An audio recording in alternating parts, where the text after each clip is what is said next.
사무엘상 21장 10절부터 15절까지입니다. 함께 읽도록 합니다. 그날에 다윗이 사울을 두려워하여 일어나 도망하여 가드왕 아기스에게로 가니 아기스의 신하들이 아기스에게 말하되 이는 그 땅의 왕 다윗이 아니니까 무리가 춤을 추며 이 사람의 일을 노래하여 이르되 사울이 죽인 자는 천천히요 다윗은 만만히로다 하지 아니하였나이까 한지라. 다윗이 이 말을 그의 마음에 두고 가드왕 하기스를 심히 두려워하여 그들 앞에서 그의 행동을 변하여 미친 채 하고 대문짝에 그적거리며 침을 수염에 흘리매 아기스가 그의 신하에게 이르되 너희도 보거니와 이 사람이 미치광이로다. 어찌하여 그를 내게로 데려왔느냐? 내게 미치광이가 부족하여 너희가 이 자를 데려다가 내 앞에서 미친 짓을 하게 하느냐? 이 자가 어찌 내 집에 들어오겠느냐? 아니라. 아멘. 다윗의 인생이 골리앗을 때려눕히고 칭찬받고 승승장구하는 자리로 흘러가는 것보다 이처럼 처절한 밑바닥을 그으면서 살아가는 것은 다윗의 인생에 하나님이 하시고자 하는 분명한 신앙의 이유를 설명하기 위함입니다. 비참해도 어떻게 이렇게 비참할까요? 다윗은 우리가 상상하는 것보다도 너무나 큰 인생의 아주 나락으로 밑바닥으로 내려가는 그런 그림들을 보게 됩니다. 아마도 사울 왕에게 쫓기는 장면 속에서 오늘 우리가 펼쳐 읽은 이 본문만큼 다윗이 지금 처해 있는 이 상황을 가장 비참하고 참 가련하게 설명해 놓은 부분도 없을 겁니다. 물론 나중에 사울 왕이 죽고 그는 아들로부터 또 쫓김을 당합니다. 그때도 비참했지만 지금 이 시점은 아마 자기의 장인이기도 한 이 사울 왕으로부터 쫓김 당하면서 당하는 가장 비참한 자리에 이제 다윗은 서게 됩니다. 다윗은 우리가 21장에 우리가 다 알다시피 그 다윗이 놉 땅을 이제 탈출하여서 그곳을 도망하여서 이제 블레셋 지형으로 들어가게 됩니다. 블레셋은 여러분 좀 특이하게 그 당시에 이제 도시 국가였어요. 5개의 이제 도시 국가가 있었어요. 블레셋이라는 작은 나라에 우리 식대로 따지면 뭐 서울, 부산, 뭐 대전, 뭐 대구, 뭐 광주 이렇게 각 지역마다 중요한 도시가 있지 않습니까? 블레셋도 마찬가지였어요. 5가지 아주 중요한 도시가 있었는데 가사, 에크론, 아슈켈론, 아스돗, 가드 이렇게 5 도시가 있었어요. 그 5 도시에는 각각의 왕들이 있었죠. 그 중에 다윗이 지금 찾아갔던 그 도시 왕국은 가드 지역입니다. 이 가드는 누가 태어난 곳인지 여러분 아십니까? 우리가 일찍 공부해오면서 이제 다 알았을 텐데 그것이 바로 이제 골리앗이 태어난 곳이에요. 골리앗. 아이러니하죠? 다윗은 아주 젊은 나이였을 때 그 가드 지역에서 올라왔던 골리앗을 물맷돌로 때려 눕힙니다. 어디 감히 니깡게 여호와를 비방하고 하나님을 믿지 않는 너희들이 어떻게 하나님을 믿는 우리들을 향해서 모욕을 하느냐 라고 하면서 물맷돌을 던져서 그의 이마를 정통으로 맞춰가지고 그가 쓰러졌을 때 그의 칼을 뽑아서 거기에 골리앗의 목을 따고 그렇게 블레셋을 완전히 이겼던 그 자리가 바로 이 다윗이었고 바로 그 골리앗 장군 너무나 두렵고 무서워서 아무도 그 앞에 나가기를 두려워했던 쩔쩔맸던 그 골리앗이 태어났던 그 장소로 누가요? 다윗이 들어갑니다. 그 기백은 어디 갔을까요? 골리앗을 때려 눕혔던 그 당당한 기백, 그 멋있는 기백은 온데간데 없습니다. 그리고 여기 보니까 그의 시작이 어떻게 시작되는지 한번 보세요. 10절 다 같이 한번 볼까요? 그날에 다윗이 사울을 두려워하여 일어나 도망하여 가드왕 아기스에게로 가니라고 합니다. 너무나 사울 왕으로부터 두려움과 쫓김을 당하여서 엄청난 압박감이 그를 휘어감고 있습니다. 그래서 1차적으로 사울왕이 너무나 무섭고 두려웠기 때문에 자기를 죽이려고 하는 그 모략과 그 계획이 너무나 무서웠기 때문에 그가 골리앗을 때려눕힌 그 나라로 그가 심전 들어가기까지 합니다. 얼마나 다윗이 지금 큰 두려움에 사로잡혀 있는지 여러분 이 본문 한 구절을 보고도 우리가 그 내용을 다윗의 이 심정을 찾아낼 수 있어야 됩니다. 오죽했으면 골리앗을 때려눕힌 그 도시로 들어갔을까요? 자, 그런데 그 도시에 들어가서도 무슨 소리를 듣게 되냐면은 다윗의 명성을 다 알아요. 다윗이 어떤 사람인지, 골리앗을 때려눕히고 지금 이스라엘 나라에서 얼마나 그가 유명한 사람인지 다 압니다. 그래서 이런 노래가 유행으로 흘러간 것을 알아요. 11절 아기스의 신하들이 아기스에게 말하되 이는 그 땅의 왕 다윗이 아니나이까 무리가 춤추며 이 사람의 일을 노래하며 이르되 사울이 죽인 자는 천천히요 다윗은 만만이로다 하지 아니했나이까 한지라. 무슨 얘기죠? 다윗이 죽인 사람은 만만이고 엄청나게 많고 사울이 죽인 자는 천천히라는 거예요. 그러니까 누가 더 힘이 세다라는 것이 이미 백성들에게 소문이 났다는 거예요. 네, 차세대 주자는 다윗이다라는 거예요. 그래서 지금 누가 이 아기스 그리고 아기스의 신하들이 다윗이 이제 등장한 걸 보고 너무나 무서워했던 거예요. 다윗은 지금 심리적으로 엄청난 두려움과 압박에 오랜 시간 쫓김에 괴로운 시간들을 보내고 있어요. 여러분 저항할 만한 힘도 없고 어떻게 할 수 없어요. 두려움만 가득할 뿐이에요.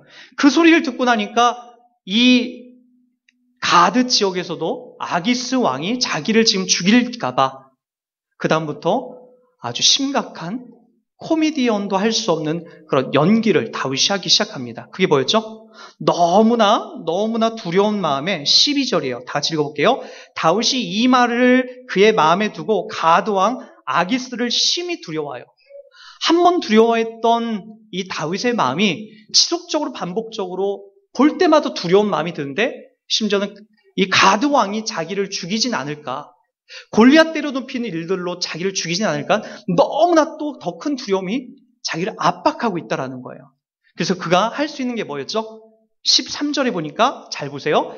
그들 앞에서 그의 행동을 변하여 미친 체하고 대문짝에 그적거리며 침을 수염에 흘림에 이런 행동을 합니다. 일개 왕으로 사울은 천천히요 다윗은 만만이다라고 하는 큰 명성 속에 있었던 이 다윗이 지금 한 행동이 뭐라고요? 그 소리를 듣자마자 너무나 두려워서 미친 채 했다는 거예요. 갑자기 정신이 들었다는 거예요. 그리고 나서 대문 쪽에다가 대문 있는데 아기스 왕이 지금 있는 그 대문이 있는데 거기에다 어떻게 했다라고요? 자기 몸을 막 비비는 거예요. 정신질환 환자처럼 정신병 들은 환자처럼 막 거기에 막 비비고 있다라는 거예요. 그러고 나서 또 어떻게 되면은 막 침을 흘려요. 일부러 침을 질질질 흘려서 이 수염, 이 남자들, 이 당시에 수염은 그 남자의 상징이고 아주 중요한 신분을 나타내는 거였어요. 근데 거기에다 침을 질질질질 흘리면서 막 땅바닥에 침을 흘릴 정도의 그러한 웃지 못할 이 일들을 지금 꾸미고 있습니다. 자기가 지금 죽지 않으려고 두려움에 얼마나 지금 비참한 자리까지 내려가서 자기의 몸을 연기하면서까지 자기의 생명을 이 두려움에서 벗어나려고 하는 이 다윗의 아주 가장 밑바닥에 내려가 있는 처절한 모습을 우린 볼 수가 있습니다. 여러분, 우리는 이러한 그림들을 성경에서 참 종종 보게 됩니다. 그 요셉이라는 사람들도 마찬가지죠. 아마 이런 패턴으로 그대로 올라가요. 처음에는 아버지로부터 채색 옷을 입히고 그리고 아버지가 특별 대우를 해주고 어느 날 그는 꿈까지 꿉니다. 그 꿈이 뭐였죠? 형님들의 볏집단이 요셉의 볏집단에게 절을 하는 거예요. 그리고 하늘의 별과 달이 이 요셉 별에게 절을 하는 거죠. 그 꿈을 꾸고 나서 너무나 신기하고 이게 말도 안 되는 꿈이 같아서 형님들에게 이렇게 얘기하고 나가는 거죠. 17살이란 말이에요. 17살에 형님들에게 그렇게 막 자랑하고 홍보를 합니다. 근데 여러분 그 다음부터 아주 이상해져요. 어떤 일이 벌어지게 되죠? 다윗이 형님들로부터 이제 묶여서 노예로서 이렇게 팔려가게 돼요. 너무나 얄미웠던 요셉, 아버지가 편애했던 그 요셉을 묶어다가 애굽에 팔아버리는 거죠. 요셉은 두려움이 엄청났을 거예요. 도대체 이게 무슨 일인가? 지금 나는 어디로 가는가? 이 두려움이 그를 엄청나게 자극을 했던 거죠. 그러고 나서 노예로 팔려갔는데 그곳이 어디였죠? 보디발 장군. 애굽이라는 그 거대한 나라에 보디발 장군의 그 집안에 들어가서 거기에 이제 종으로서 일을 진행하게 돼요. 두려운 마음에 그냥 어영부영 그렇게 막 시키는 거 하다가 그렇게 지내고 있는 거죠. 근데 어느 날 또 열심히 일하는데 보디발의 아내가 유혹을 해온단 말이에요. 그렇지 않아도 한참 정욕에 불타오를 그 20대 초반에 보디발의 아내가 얼마나 예뻤겠습니까? 그 유혹하는 모든 것들을 다 이겨내고 그것을 뿌리치고 도망쳤건만 이건 웬걸요? 성폭행 누명으로 뒤집어써서 감옥 속에 들어가요. 그게 누구의 인생이었다라고요? 요셉의 인생이에요. 가장 화려하고 아름답다라고 여겼던 10대 말과 20대의 그의 인생은 그렇게 점철된 인생으로 내려갑니다. 가장 밑바닥이죠. 내가 뭘 잘못했간?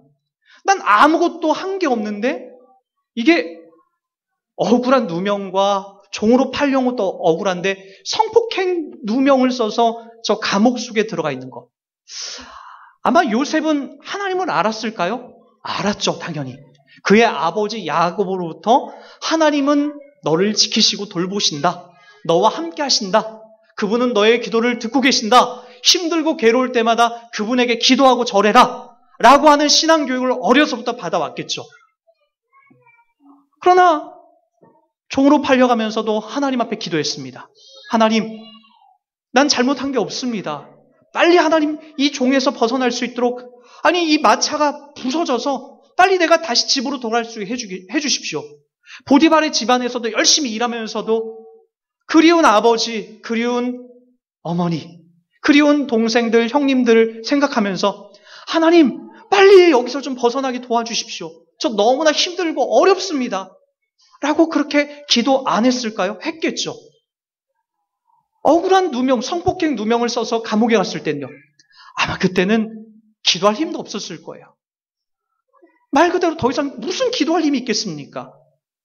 바르게 살아보려고 내가 그것까지 피해서 도망쳐 나와봤는데 감옥에 들어가는 것이 말이 됩니까? 기도할 힘도 없었을 거예요. 기도할 힘도요. 그 자리가 요셉의 자리였더라고요. 지금 다윗도 마찬가지 아닙니까? 가만히 보세요. 골리앗 때려눕힌 게 자기 인생에서 그게 뭐 잘못한 것들이라고 자기의 장인으로부터 미움을 사고 그 과욕의 욕심의 대상자가 다윗이 되어서 다윗을 죽이는 그런 인생으로 그가 지금 도망다니게 됩니까? 그리고 더 밑바닥에 내려와서 지금 자기 골리앗을 때려 죽인 그곳까지 내가 숨어 들어와서 거기에서 침을 질질 흘리고 문에다 몸을 비비면서 내가 미쳤습니다. 나 죽이지 마십시오. 나 미친놈입니다. 그렇게 연극하게 되는 이런 비참한 인생으로 전락하게 되냐는 거죠. 여러분, 기독교 신앙이란 뭘까요? 예수 믿으면, 하나님 믿으면 다 잘 되는 게 우리의 기독교 신앙일까요? 성경은 의외로 그렇게 설명하지 않아요. 예수 믿어서 만사형통? 하나님 믿어서 모든 것이 만사형통으로 된다? 그것은 기독교 신앙이 아닙니다. 그것은 종교입니다. 종교. 일찍이 우리는 다른 종교를 통해서 그런 걸 많이 습득합니다. 착하게 살면, 열심히 치성을 드리고 열심히 너의 삶을 통하여서 그 뭔지 모르지만 관악산 올라갈 때도 돌을 쌓고 열심히 거기다 빌고 아침에도 정한수를 떠서 열심히 빌기만 하면은 너희 자녀들 잘 될 것이다.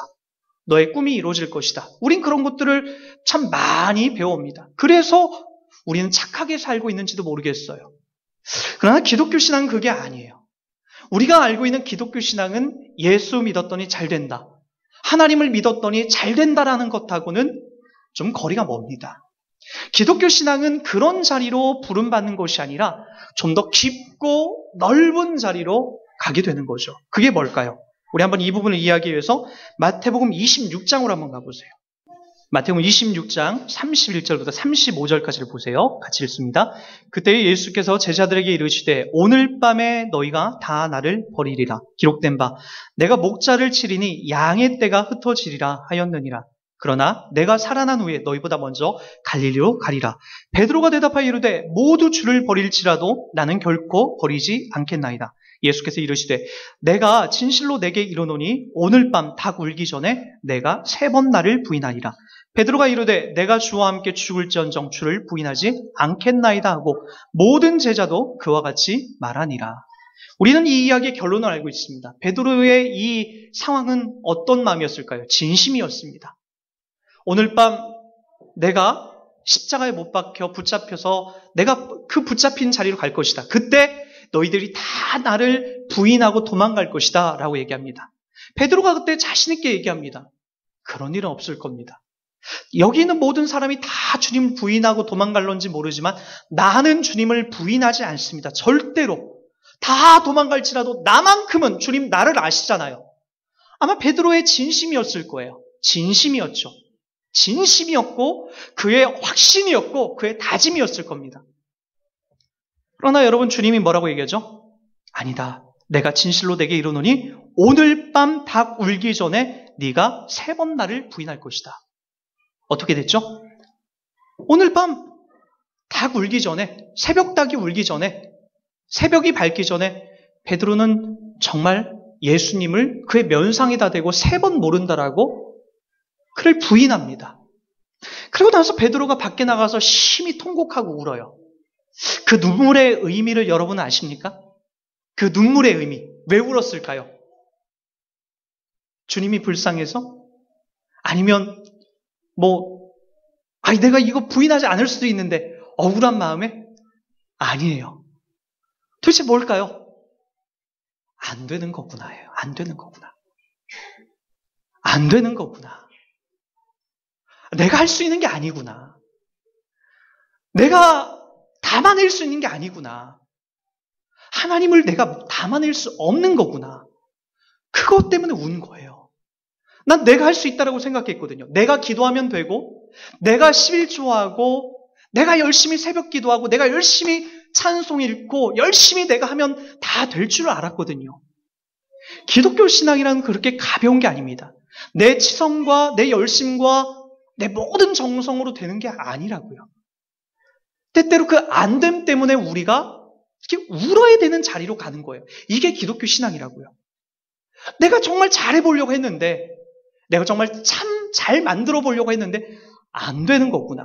그게 바로 뭐라고요? 그게 바로 기독교라고요. 그래서 누가 하겠다라는 겁니까? 하나님이 하겠다라는 거예요. 다윗의 인생 속에 하나님이 이런 자리로 자꾸 밀어넣는 게 왜 그러죠? 다윗이 골리앗 때려눕히고 사람들에서 다윗은 만만이고 사울은 천천히다. 그의 이름이 명성이 하늘 높이 올라가는 것을 하나님이 그의 좋은 신앙으로 여기는 것이 아니라 그의 밑바닥을 기면서 저 바닥을 기면서 심지어는 그의 목숨을 구제하려고 두려움 속에서 미친 척하면서 침을 질질 흘리면서 문을 갖다 비비는 그런 상황을 몰아넣는 것. 그게 바로 뭐라고요? 내가 할 수 있는 게 아니구나. 나의 인생이, 나의 삶이 내 힘으로 할 수 있는 게 아니구나 라는 걸 배우는 자리가 바로 기독교 신앙이에요. 그게 바로 우리가 갖고 있는 기독교 신앙과 다른 종교와 다른 거죠. 하나님이 우리 가운데 찾아오셔서 가장 많이 확인하고자 하는 자리가 그 자리예요. 내가 잘난 맛에 예수 믿고 내가 잘나서 무엇인가 잘 이렇게 만들어가는 것 같고 내가 너무나 잘나서 하나님이 나에게 큰 복을 주시는 것처럼 여겨지는 그 착각을 하나님 버리게 하는 것. 그래서 내가 하는 것이 아니라 하나님이 하시는 거구나. 그걸 배우는 것이 우리의 신앙 속에서 가장 중요한 자리이기 때문에 하나님이 그걸 지속적으로 우리 가운데 반복해 나가시는 거죠. 그래서 여러분 우리가 다 알다시피 마태복음 16장 24절에 이렇게 얘기합니다. 누구든지 나를 따라오려거든 자기를 부인하고 자기 십자가를 지고 나를 따를 것이니라 라고 얘기합니다. 자기를 부인하는 거예요. 누구든지 예수를 따르는 그 길은 자기를 부인하는 거예요. 자기를 부인하는 게 뭡니까? 내가 잘하는 줄 알았다는 거예요. 내가 잘했기 때문에 하나님이 나를 구원해 주셨다고 착각하는 거예요. 내가 잘했기 때문에 하나님이 이와 같은 큰 상을 내게 주셨다라고 하는 그것들을 부인하는 거예요. 내가 잘한 것이 아니라 하나님이 나를 불쌍히 여기셔서 구원하셨구나. 나를 사랑하셔서 나를 긍휼히 여기셔서 나를 구하셨구나라고 하는 그 지점을 배워나가는 것.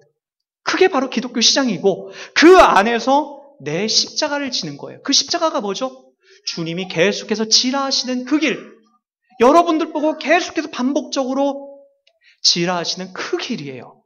마치 예수님께서도 이 땅에서 여러분 힘과 권력이 있고 능력이 있어서 그것이 없었기 때문에 십자가를 지신 게 아니라 기꺼이 주님이 가셔야 될 그 길을 알고 십자가라는 그 자리로 가셨듯이 우리도 능력이 없고 힘이 없고 돈이 없고 빽이 없어서 우리가 못하는 것이 아니라 주님이 기꺼이 우리들 보고 져주라. 기꺼이 주님이 우리들 보고 사랑하라. 기꺼이 주님이 우리들 보고 포기하고 내려놔라. 라고 하는 그 십자가의 길을 우리들 보고 하라 하실 때 우리도 같이 그 길을 가겠다라고 다짐하는 거죠. 그렇게 여러분 우리가 가는 거예요. 다윗은 그 길을 이를 악물고 갑니다. 두렵고 그리고 미친 척하고 그런 모든 여정을 다 껴안고 어안이 벙벙하면서 그 길을 가요. 여러분 우리들에게도 마찬가지입니다. 예수를 믿는다는 것은 그렇게 쉬운 게 아닙니다. 아무런 고난도 없고 아무런 아픔도 없고 매일같이 좋은 일만 나타나는 것, 그것은 기독교 신앙이 아닙니다. 두려움에 처하고 겁도 나고 무섭기도 하고 벌벌벌 떨기도 하고 그 앞에서 통곡하며 울기도 하는 것, 그것이 바로 우리가 믿는 기독교 신앙입니다. 여러분들이 그 길을 지금 여러분 삶 속에서 그렇게 담아내고 있다면요, 여러분 바르게 가고 있는 겁니다.